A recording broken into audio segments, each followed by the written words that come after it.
Hello नमस्ते सम्पूर्णमा फेरि पनि सानो भिडियोको साथ उपस्थित भएकी छु। सन्चै हुनुहुन्छ, आरामै हुनुहुन्छ होला। म पनि सन्चै छु। मैले चाहिँ अस्ति मस्यौरा बनाएको थिएँ नि त हैन।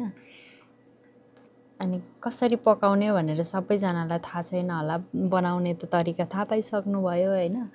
पकाउने चाहिँ कसरी हो भन्दाखेरि सुरुमा चाहिँ बनिसकेको मसौरालाई मैले चाहिँ तेलमा तारेँ हैन।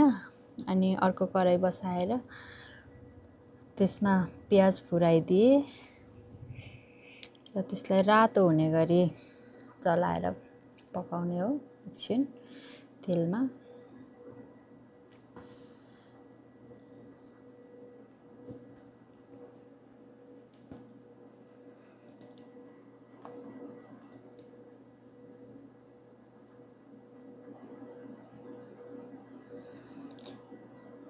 त्यस पछाडि चाहिँ बेसारलाई पनि मैले चाहिँ तेलमै प्राय फुराउने गर्छु। सब्जीहरू पकाउँदाखेरि जे पकाउँदाखेरि नि बेसार हाल्ने चिजहरूमा चाहिँ मैले चाहिँ यसरी नै तेलमै फर्स्टमै बेसार हाल्ने गरेको छु। हजुरहरूले कसरी गर्नुहुन्छ कुनै मेरो चाहिँ बानी नै यस्तो छ है। पहिलेदेखि नै बादमा पनि लाउन सक्नुहुन्छ, तर यस्तो भएपछि चाहिँ बेसार गनाउँदैन क्या, राम्रो हुन्छ।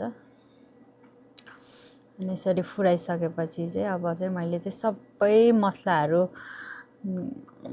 ग्राइन्डरमा एकैचोटि पिसेर यसरी पेस्ट बनाएको थिएँ। टमाटर पनि मिसाएर अनि सबै मैले चाहिँ तेलमा यसरी पकाउँदैछु। यसलाई एकछिन चलाएर मजाले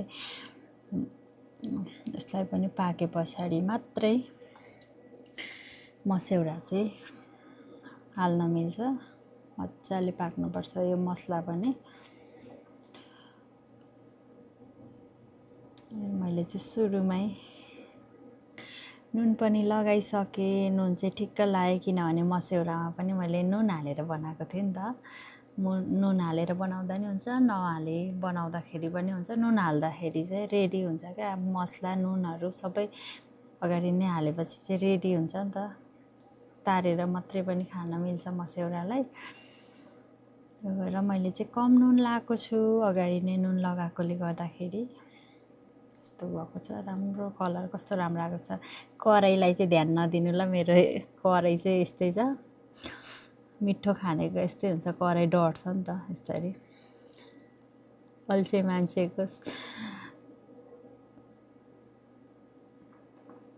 अनि मैले चाहिँ तारेको मस्यौरालाई यसरी कराईमा लगाइदिएँ। अनि अब हल्का चलाए पछाडि चाहिँ एकछिन पकाउनुपर्छ। यसलाई पनि मिक्स गर्नु पर्यो नि त, मसलाहरू सबैमा मिक्स हुनु पर्यो नि त यसलाई पनि।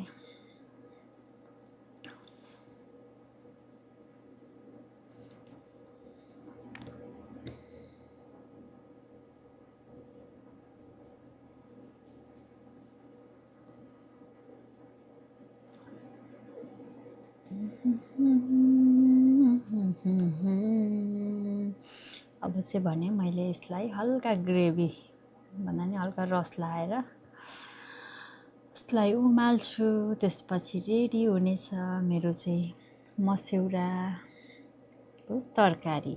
फर्स्ट टाइम मैले फर्स्ट टाइम बनाएको र फर्स्ट टाइम नै खान आँटेको हो। मैले चाहिँ अरूले खाएको बनाएको चाहिँ देखेको, तर मैले चाहिँ कहिले पनि खाएको थिएन, इन्ट्रेस्ट पनि थिएन। यसपालि चाहिँ धेरै आलु फलेकोले गर्दा कसरी यसलाई के बनाएर खाऊँ न भनेर अनि धेरै कुराहरू बनाउने कोसिस गर्दैछु क्या। अनि हेर्नुहोस् त, पुरा चिकन करी जस्तै देखिरहेछ क्या। घरमा पनि सबैजना झुक्किनु भयो। अन्तिममा चाहिँ यस्तो भएको छ मेरो चाहिँ खाना, घरमै बनाएको पापड र खाना। हस् त, आजको लागि यति नै भन्दै यो भिडियोबाट बिदा हुन चाहन्छु। हस् त, नमस्ते, बाई बाई। खुसी रहनुहोला, सुखी रहनुहोला र इन्जोय गर्नुहोला है आफ्नो लाइफलाई।